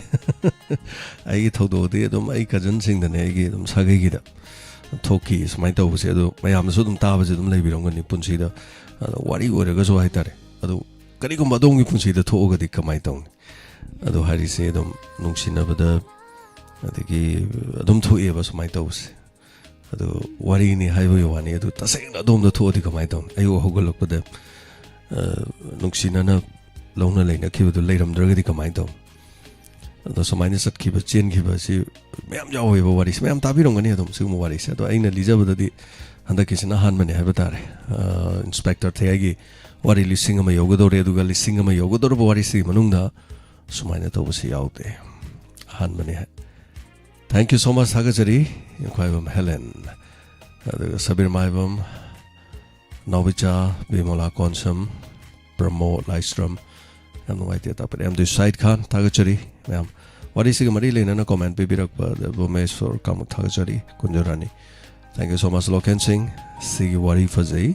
ꯑꯉꯛꯄꯅꯤ ꯇꯥꯛꯄꯤꯔꯦ ꯊꯥꯒꯠꯆꯔꯤ ꯕꯤꯃꯣꯂꯥ ꯀꯣꯟꯁꯝ ꯋꯥꯔꯤꯁꯦ ꯌꯥꯝ ꯅꯨꯡꯉꯥꯏ ꯇꯥꯛꯄꯤꯔꯛꯄ ꯕꯤꯅꯣꯗꯅꯤ ꯈꯣꯝꯗ꯭ꯔꯥꯝ ꯊꯥꯒꯠꯆꯔꯤ ꯉꯁꯤ ꯋꯥꯔꯤ ꯅꯨꯡꯉꯥꯏꯖꯩꯅ ꯇꯥꯛꯄꯤꯔꯛꯄ ꯑꯗꯨꯒ ꯈꯔ ꯆꯥꯛꯍꯜꯂꯦ ꯀꯣꯂꯣꯏꯁꯤꯟꯁꯦ ꯔꯥꯖꯦꯝꯁ ꯑꯩꯗꯤ ꯈꯔ ꯑꯗꯨꯝ ꯆꯥꯍꯜꯂꯒꯦꯅ ꯇꯥꯟꯖꯥꯗꯨ ꯊꯝꯃꯕꯅꯤ ꯀꯧꯔꯒ ꯂꯣꯏꯁꯟꯒꯦꯅ ꯑꯗꯨꯕꯨ ꯆꯤꯊꯤ ꯑꯃꯒ ꯄꯥꯕꯗ ꯊꯥꯒꯠꯆꯔꯤ ꯅꯤꯕꯥꯔꯥꯅꯤ ꯂꯦꯝꯃꯄꯣꯛꯄ ꯉꯁꯤꯒꯤ ꯋꯥꯔꯤ ꯙ꯭ꯔꯨꯕ ꯏꯇꯣꯒꯤ ꯀꯔꯦꯟ ꯏꯁꯨ ꯈꯤꯇꯪ ꯍꯥꯞꯄꯅꯤ ꯃꯇꯝꯒꯤ ꯍꯥꯏꯕ ꯇꯥꯔꯦ ꯋꯥꯔꯤꯁꯦ ꯍꯦꯛ ꯍꯧꯕꯒ ꯃꯩ ꯍꯧꯍꯜꯂꯒ ꯍꯦꯛ ꯋꯥꯔꯤ ꯍꯧꯕꯗꯒꯤ ꯂꯩꯔꯝꯗ꯭ꯔꯦꯅ ꯍꯧꯔꯗꯤ ꯅꯨꯡꯉꯥꯏꯔꯣꯏꯗꯧꯅꯤꯅ ꯇꯞꯅ ꯑꯩꯈꯣꯏꯒꯤ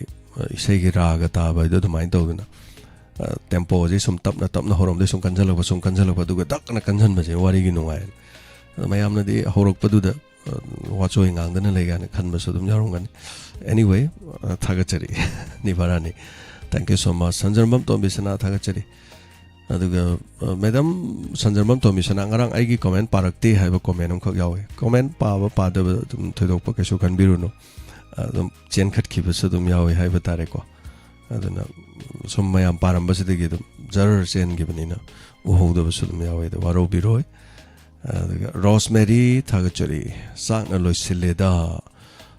ꯅꯨꯄꯤꯒꯤ ꯊꯃꯣꯏ ꯀꯔꯤ ꯃꯊꯦꯜ ꯊꯥꯒꯠꯆꯔꯤ ꯔꯦꯕꯤꯇꯥ ꯂꯥꯏꯁ꯭ꯔꯝ ꯆꯥꯛꯅ ꯂꯣꯏꯁꯤꯜꯂꯦ ꯋꯥꯔꯤꯁꯦ ꯇꯥꯛꯄꯤꯔꯛꯑꯦ ꯃꯦꯗꯥꯝ ꯂꯂꯤꯇꯥ ꯅꯥꯃꯩꯔꯥꯄꯝ ꯃꯁꯤꯒꯤ ꯋꯥꯔꯤ ꯏꯄꯤꯁꯣꯗ ꯌꯥꯝꯅ ꯐꯖꯩ ꯃꯤ ꯐꯠꯇꯕꯒꯤ ꯍꯤꯗꯥꯛ ꯂꯩꯇꯦ ꯍꯥꯏꯕꯗꯨꯅꯤꯅ ꯇꯥꯛꯄꯤꯔꯛꯑꯦ ꯂꯩꯀꯥꯏꯗ ꯑꯗꯨꯝ ꯊꯣꯛꯄꯖꯥꯠꯅꯤ ꯃꯁꯤꯒꯨꯝꯕꯁꯦꯅ ꯑꯆꯨꯝꯕꯅꯤ ꯑꯩꯅꯁꯨ ꯍꯥꯏꯖꯈ꯭ꯔꯦ ꯑꯗꯣꯝꯁꯨ ꯊꯦꯡꯅꯕꯤꯔꯝꯒꯅꯤ ꯑꯗꯨꯒ thank you so ꯃꯆ Ranibala ꯂꯤꯁꯥꯡꯊꯦꯝ Sony ꯁꯒꯣꯜꯁꯦꯝ ꯁꯥꯔ ꯅꯨꯡꯇꯤꯒꯤ ꯄꯨꯊꯣꯛꯄꯤꯔꯤꯕ ꯏꯟꯁꯄꯦꯛꯇꯔ ꯇꯦꯒꯤ ꯋꯥꯔꯤ ꯅꯨꯡꯉꯥꯏꯖꯩꯅ ꯊꯥꯒꯠꯆꯔꯤ ꯃꯦꯗꯥꯝ ꯁꯣꯅꯤ ꯑꯗꯨ ꯃꯍꯧꯁꯥ ꯇꯥꯔꯝꯕꯗꯣ ꯑꯗꯨꯒꯤ ꯆꯥꯡꯗꯤ ꯌꯧꯗ꯭ꯔꯦ ꯏꯔꯥꯡꯁꯤꯅ ꯍꯥꯏꯇꯥꯔꯦ ꯋꯥꯔꯤ ꯇꯥꯒꯗꯕ ꯃꯤꯁꯤꯡꯁꯤ ꯋꯥꯔꯤ ꯇꯥꯅꯤꯡꯗ꯭ꯔꯦꯕ ꯍꯧꯖꯤꯛ ꯐꯣꯟ ꯄꯥꯏꯅꯤꯡꯗ꯭ꯔꯦ ꯍꯥꯏꯇꯥꯔꯦ ꯃꯤꯁꯤꯡꯁꯤ ꯍꯧꯖꯤꯛ ꯐꯣꯟꯗ ꯀꯔꯤ ꯌꯦꯡꯉꯤ ꯑꯣꯏꯗ ꯄꯥꯗꯕꯒꯨꯝꯕ ꯈꯔ ꯑꯗꯩ ꯑꯀꯤ ꯑꯈꯪ ꯈꯔ ꯑꯗꯩ ꯊꯥꯒꯠꯂꯛꯄꯒꯤ ꯃꯤꯍꯥꯠ ꯃꯤꯄꯨꯟ ꯀꯞꯄ ꯂꯥꯎꯕ ꯁꯤꯒꯨꯝꯕꯗꯣ ꯑꯣꯏꯅ ꯂꯣꯏ ꯌꯦꯡ ꯂꯩꯈ꯭ꯔꯦ ꯄꯥꯎ ꯇꯥꯕ ꯑꯗꯨꯅ ꯋꯥꯔꯤ ꯇꯥꯅꯤꯡꯗ꯭ꯔꯦ ꯐꯤꯜꯝ ꯌꯦꯡꯅꯤꯡꯗ꯭ꯔꯦ ꯏꯁꯩ ꯌꯦꯡꯅꯤꯡꯗ꯭ꯔꯦ ꯂꯤꯂꯥ ꯌꯦꯡꯅꯤꯡꯗ꯭ꯔꯦ ꯃꯤꯁꯤꯡꯁꯦ ꯅꯨꯡꯉꯥꯏꯐꯝ ꯑꯗꯨꯛꯀꯤ ꯃꯇꯤꯛ ꯈꯪꯗ꯭ꯔꯦ ꯍꯥꯏꯕꯁꯤꯅꯤ ꯑꯗꯨꯅ ꯃꯁꯤꯒꯤ ꯆꯩꯊꯦꯡꯁꯦ ꯑꯩꯈꯣꯏꯗꯗꯤ ꯆꯞ ꯆꯥꯅ ꯐꯪꯖꯩ ꯑꯗꯨꯕꯨ ꯇꯧꯗꯕꯗꯤ ꯌꯥꯗꯦ ꯃꯤ ꯈꯔꯅ ꯑꯗꯨꯝ ꯇꯥꯗꯕ ꯌꯥꯗꯕ ꯇꯤꯚꯤ ꯆꯦꯅꯦꯜꯒꯤ ꯇꯧꯗ ꯌꯥꯗꯕ ꯑꯗꯨꯅ ꯃꯌꯥꯝ ꯊꯦꯡꯉꯁꯨ ꯊꯦꯡꯅ ꯃꯁꯤꯗꯗꯤ ꯌꯥꯎꯕꯤꯔꯤꯕ ꯑꯊꯦꯡ ꯐꯥꯎꯕꯗ ꯌꯥꯎꯕꯤꯔꯤꯁꯦ ꯊꯣꯛꯅ ꯅꯨꯡꯉꯥꯏꯖꯈ꯭ꯔꯦ ꯃꯤꯑꯣꯏ 200ꯒꯤ ꯃꯌꯥꯒ ꯂꯩꯕꯤꯕꯁꯦ ꯑꯗꯨꯅ 1,000 ꯁꯨꯕꯒꯤ ꯑꯦꯄꯤꯁꯣꯗꯇꯤ ꯑꯩꯈꯣꯏ ꯄꯨꯡ 9 ꯃꯈꯥꯏ ꯑꯗꯨꯋꯥꯏꯗ ꯍꯧꯖꯅꯅꯕ ꯁꯦꯝ ꯁꯥꯖꯔꯤ ꯀꯔꯤꯒꯨꯝꯕ ꯄ꯭ꯔꯣꯒ꯭ꯔꯥꯝ ꯃꯆꯥ ꯑꯃ ꯇꯧꯅꯅꯕ ꯍꯥꯏꯕ ꯇꯥꯔꯦ ꯑꯗꯨꯒ ꯑꯈꯟꯅꯕ ꯊꯧꯔꯝ ꯑꯁꯤꯒꯤꯗꯃꯛꯇ ꯗꯣꯅꯔꯁ ꯑꯣꯏꯕ ꯏꯆꯤꯟ ꯏꯅꯥꯎ ꯈꯔꯁꯨ ꯊꯣꯛꯄꯤꯔꯦ ꯍꯧꯖꯤꯛ ꯐꯥꯎꯕꯗ ꯂꯨꯄꯥ 3,000-4,000 ꯑꯃ ꯂꯩꯖꯔꯦ ꯑꯗꯣ ꯈꯔ ꯍꯦꯟꯅ ꯂꯩꯔꯒꯗꯤ ꯑꯗꯨꯝ ꯑꯩꯈꯣꯏꯗ ꯈꯔ ꯍꯥꯞꯆꯤꯟꯖꯔꯒ ꯃꯌꯥꯝ ꯅꯨꯡꯉꯥꯏꯕ ꯑꯗꯨꯒ ꯁꯨꯝ ꯏꯟꯁꯥꯡ ꯃꯊꯦꯜ ꯑꯍꯥꯎꯕ ꯑꯃꯁꯨ ꯆꯥꯕ ꯏꯁꯩ ꯁꯛꯃꯤꯟꯅꯕ ꯅꯣꯛꯃꯤꯟꯅꯕ ꯍꯥꯏꯕ ꯇꯥꯔꯦ ꯂꯩꯕꯥꯛꯀꯤ ꯑꯋꯥꯕꯁꯤꯗ ꯗꯥꯏꯃꯟ ꯇꯤꯚꯤꯅ ꯃꯌꯥꯝ ꯑꯩꯈꯣꯏ ꯑꯋꯥ ꯑꯅꯥꯗ ꯁꯔꯨꯛ ꯃꯌꯥꯝ ꯌꯥꯖꯔꯤꯕ ꯇꯧꯖꯔꯤꯕꯁꯦ ꯍꯦꯟꯅ ꯉꯝꯅꯅꯕꯒꯤ ꯍꯥꯏꯕ ꯇꯥꯔꯦ ꯑꯗꯨꯕꯨ ꯁꯨꯃꯥꯏꯅ ꯏꯟꯁꯄꯦꯛꯇꯔ ꯇꯌꯥꯏꯒꯤ ꯋꯥꯔꯤ ꯑꯣꯏꯅ ꯁꯟꯗꯣꯛꯆꯔꯛꯄꯗ ꯏꯄꯤꯁꯣꯗ 1,000 ꯁꯨꯔꯛꯄ ꯍꯥꯏꯁꯤ ꯃꯌꯥꯝꯅꯁꯨ ꯑꯗꯨꯝ ꯈꯪꯕꯤꯔꯛꯑꯦ ꯇꯥꯕꯤꯔꯦ ꯍꯥꯏꯇꯥꯔꯦ ꯑꯗꯨꯝ ꯑꯩꯈꯣꯏ ꯏꯟꯁꯄꯦꯛꯇꯔ ꯇꯌꯥꯏ ꯋꯥꯔꯤꯁꯤꯅ ꯑꯍꯥꯟꯕ ꯑꯣꯏꯔꯅꯤ ꯈꯜꯂꯦ ꯀꯔꯤꯒꯨꯝꯕ ꯏꯄꯤꯁꯣꯗ ꯑꯃꯗ ꯁꯟꯗꯣꯔꯛꯄꯗ ꯍꯧꯖꯤꯛ ꯐꯥꯎꯕꯗ 1,000 ꯁꯨꯕ ꯏꯄꯤꯁꯣꯗ ꯍꯥꯏꯗꯤ ꯑꯣꯟꯂꯤ ꯏꯟꯁꯄꯦꯛꯇꯔ ꯇꯌꯥꯏꯅ ꯍꯥꯏꯇꯥꯔꯦ ꯍꯤꯁꯇ꯭ꯔꯤ ꯑꯃ ꯀ꯭रिꯌꯦꯠ ꯇꯧꯗꯣꯏꯅꯤ ꯃꯌꯥꯝ ꯄꯨꯝꯅꯃꯛꯅ ꯁꯄꯣꯔꯠ ꯇꯧꯕꯤꯌꯨ ꯑꯗꯣ ꯏꯟꯁꯄꯦꯛꯇꯔ ꯇꯌꯥꯏꯁꯤ ꯁꯥꯒꯠꯄ ꯋꯥꯔꯤ ꯉꯥꯛꯇ ꯅꯠꯇꯅ ꯕꯦꯁ ꯑꯣꯟ ꯇ꯭ꯔꯨ ꯁ꯭ꯇꯣꯔꯤ ꯑꯁꯦꯡꯕ ꯋꯥꯔꯤꯁꯤꯡꯗ ꯍꯥꯏꯕꯗ ꯍꯟꯗꯛ ꯂꯩꯈꯤꯗꯕ ꯊꯧꯕꯁꯤꯡ ꯔꯤꯂꯤꯐ ꯀꯦꯝꯞꯒꯤ ꯑꯋꯥꯕꯁꯤꯡ ꯋꯥꯔꯤ ꯂꯤꯗꯨꯅ ꯑꯩꯈꯣꯏ ꯂꯣꯏ ꯂꯥꯛꯆꯈꯤꯕ ꯃꯌꯥꯝ ꯑꯗꯣ ꯁꯥꯒꯠꯄ ꯋꯥꯔꯤꯁꯨ ꯑꯗꯨꯃꯛ ꯌꯥꯎꯗꯕ ꯅꯠꯇꯦ ꯑꯁꯦꯡꯕ ꯋꯥꯔꯤꯗꯒꯤ ꯑꯗꯨꯃꯛ ꯁꯦꯝꯗꯣꯛꯄ ꯌꯥꯎꯗꯕꯁꯨ ꯅꯠꯇꯦ ꯑꯗꯨꯅ ꯇꯣꯉꯥꯟ ꯇꯣꯉꯥꯟꯕ ꯊꯣꯛꯂꯤꯕ ꯊꯧꯗꯣꯛ ꯋꯥꯊꯣꯛ ꯃꯌꯥꯝꯒꯤ ꯃꯄꯥꯟ ꯂꯝꯗ ꯊꯣꯛꯄ ꯋꯥꯔꯤꯁꯤꯡ ꯑꯁꯤ ꯂꯣꯏꯅ ꯄꯨꯊꯣꯛꯀꯥꯟꯗ ꯑꯩꯈꯣꯏꯔꯣꯝꯒꯤ ꯑꯣꯟꯊꯣꯛꯑꯒ ꯂꯤꯕ ꯅꯍꯥꯟꯋꯥꯏ ꯑꯩꯅ ꯀ꯭ꯔꯥꯏꯝ ꯔꯤꯄꯣꯔꯠꯁ ꯀ꯭ꯔꯥꯏꯝ ꯑꯞꯗꯦꯠ ꯀꯩꯅ ꯇꯧꯖꯔꯝꯕꯁꯤꯡꯗꯣ ꯑꯗꯨꯅ ꯃꯃꯤꯡ ꯂꯣꯏꯅ ꯑꯗꯨꯝ ꯇꯥꯕ ꯌꯥꯅꯅꯕ ꯑꯣꯟꯊꯣꯛꯆꯔꯒ ꯃꯌꯥꯝꯗ ꯑꯗꯨꯝ ꯍꯣꯠꯅꯖꯔꯕꯅꯤ ꯍꯥꯏꯇꯥꯔꯦ ꯑꯗꯨꯅ ꯃꯌꯥꯝ ꯁꯄꯣꯔꯠ ꯇꯧꯕꯤꯌꯨ ꯊꯦꯡꯛ ꯌꯨ ꯁꯣ ꯃꯆ ꯊꯥꯒꯠꯆꯔꯤ ꯁꯣ ꯃꯆ ꯃꯌꯥꯝ ꯄꯨꯝꯅꯃꯛ ꯑꯗꯨꯒ 100ꯁꯨꯕ ꯏꯄꯤꯁꯣꯗꯇꯁꯨ ꯑꯩꯈꯣꯏ ꯃꯌꯥꯝ ꯁꯔꯨꯛ ꯌꯥꯃꯤꯟꯅꯁꯤ ꯍꯥꯏꯕ ꯋꯥꯐꯝꯁꯤ ꯊꯝꯖꯒꯦ ꯑꯩ ꯌꯥꯝ ꯁꯥꯡꯅ ꯀꯣꯃꯦꯟ ꯄꯥꯖꯔꯣꯏ ꯑꯗꯣ ꯄ꯭ꯔꯃꯣꯔꯂꯥꯏꯁꯟ ꯊꯥꯒꯠꯆꯔꯤ ꯏꯁꯥ ꯖꯦꯝꯁꯀꯤ ꯋꯥꯔꯤ ꯅꯨꯡꯁꯤꯅ ꯇꯥꯛꯄꯤꯕ ꯊꯦꯡꯛ ꯌꯨ ꯊꯥꯒꯠꯆꯔꯤ ꯀꯣꯃꯦꯟ ꯄꯤꯕꯤꯔꯛꯄ ꯈꯨꯗꯤꯡꯃꯛ ꯂꯣꯏꯅ ꯄꯥꯕ ꯉꯝꯖꯗ꯭ꯔꯦ ꯋꯥꯔꯧꯕꯤꯔꯣꯏ ꯄ꯭ꯔꯦꯝꯂꯇꯥ ꯂꯩꯈꯨꯔꯥꯝ ꯊꯥꯒꯠꯆꯔꯤ ꯂꯩꯀꯥꯏ ꯈꯨꯗꯤꯡꯗ ꯊꯣꯛꯂꯝꯒꯅꯤꯅ ꯇꯥꯛꯄꯤꯔꯦ ꯊꯣꯛꯇꯕꯁꯨ ꯌꯥꯎꯔꯝꯒꯅꯤ ꯊꯣꯛꯄꯁꯨ ꯌꯥꯝ ꯌꯥꯎꯋꯤ ꯍꯥꯏꯇꯥꯔꯦ ꯁꯨꯃꯥꯏꯅ ꯃꯌꯨꯝ ꯄꯥꯜꯂꯛꯑꯀꯥꯟꯗ ꯃꯥꯅ ꯂꯩꯔꯝꯕ ꯏꯃꯨꯡꯗꯣ ꯅꯨꯡꯉꯥꯏꯇꯦꯅ ꯆꯦꯟꯈꯤꯕ ꯑꯗꯨꯒ ꯏꯃꯨꯡ ꯃꯅꯨꯡꯗ ꯀꯧꯊꯣꯛꯑ ꯆꯠꯈꯤꯕ ꯑꯁꯤ ꯌꯥꯝ ꯌꯥꯎꯋꯤ ꯑꯗꯨꯒ anyway thank you so much PP William Pamai ꯑꯁꯦꯡꯕꯗꯁꯨ ꯂꯩꯕꯖꯥꯠꯅꯤ ꯆꯨꯝꯕꯅꯤ ꯑꯗꯣꯝꯒꯤ ꯄꯨꯟꯁꯤꯗ ꯑꯁꯦꯡꯕ ꯇꯥꯈꯤꯗꯕ꯭ꯔꯥ ꯑꯃꯇꯪ ꯋꯥꯍꯪꯁꯦ ꯍꯪꯕꯤꯌꯨ ꯑꯩꯒꯤ ꯄꯨꯟꯁꯤꯗꯗꯤ ꯑꯩꯒꯤ ꯀꯖꯟ ꯑꯩ ꯏꯃꯨꯡ ꯃꯅꯨꯡꯗ ꯊꯣꯛꯑꯦ ꯍꯥꯏꯇꯥꯔꯦ ꯑꯗꯨꯒ ꯊꯣꯛꯈꯤ ꯑꯃ ꯑꯃꯒꯤ ꯋꯥ ꯅꯠꯇꯦꯀꯣ ꯊꯣꯛꯈꯤꯕꯗꯨꯗꯤ ꯊꯣꯛꯈꯤꯅ ꯍꯥꯏꯕꯅꯤ ꯑꯃ ꯑꯃ ꯅꯠꯇꯅ ꯑꯗꯨ ꯋꯥꯔꯤꯒꯤꯗꯤ ꯈꯦꯠꯅꯩ ꯈꯔꯗꯤ ꯈꯦꯠꯅꯩꯀꯣ ꯑꯗꯨꯃꯥꯏꯅ ꯁꯨꯝ ꯇꯧꯕꯁꯤ anywayꯊꯣꯛꯈꯤ ꯅꯪꯅ ꯁꯨꯃꯥꯏꯅ ꯊꯣꯛꯄꯁꯦ ꯑꯗꯨꯅ ꯑꯗꯣꯝꯗ ꯊꯣꯛꯑꯗꯤ ꯀꯃꯥꯏꯅ ꯇꯧꯅꯤ ꯂꯂꯤꯇꯥ ꯅꯥꯃꯩꯔꯥꯐꯝ thank you so much madam once again ꯑꯃꯨꯛꯀꯁꯨ ꯊꯥꯒꯠꯆꯔꯤ ꯑꯦꯝꯗꯤ ꯁꯥꯏꯗ ꯈꯥꯟ ꯅꯥꯎꯕꯤꯆꯥ ꯄꯨꯝꯅꯃꯛ ꯊꯥꯒꯠꯆꯔꯤ ꯌꯥꯎꯕꯤꯔꯤꯕ ꯄꯨꯝꯅꯃꯛ ꯑꯗꯨꯒ ꯏꯕꯦꯝꯆꯥ ꯅꯤꯡꯊꯧꯖꯝ ꯖꯥꯟ ꯗꯣꯕꯤ ꯊꯥꯒꯠꯆꯔꯤ ꯑꯩ ꯃꯤꯡ ꯗꯥꯏꯔꯦꯛ ꯄꯜꯂꯦ ꯑꯩꯉꯣꯟꯗ ꯍꯟꯕꯁꯨ ꯃꯌꯥꯝ ꯌꯥꯎꯔꯤꯅꯦ ꯑꯗꯣ ꯋꯥꯔꯧꯕꯤꯕ ꯌꯥꯗꯦ ꯄꯥꯔꯛꯇ꯭ꯔꯁꯨ ꯄꯥꯔꯛꯇꯦ ꯍꯥꯏꯕꯅ ꯖꯣꯏꯃꯇꯤ ꯊꯥꯒꯠꯆꯔꯤ ꯇꯦꯟꯁꯟꯖꯒꯤ ꯑꯥꯏꯁ ꯀꯣꯝꯗ ꯁꯟꯗꯣꯛꯆꯔꯤꯕ ꯆꯦꯅꯦꯜ 144 ꯍꯣꯝ ꯆꯦꯅꯦꯜ ꯑꯁꯤꯗ ꯁꯟꯗꯣꯛꯆꯔꯤꯕ ꯑꯥꯏꯁ ꯀꯣꯝꯒꯤ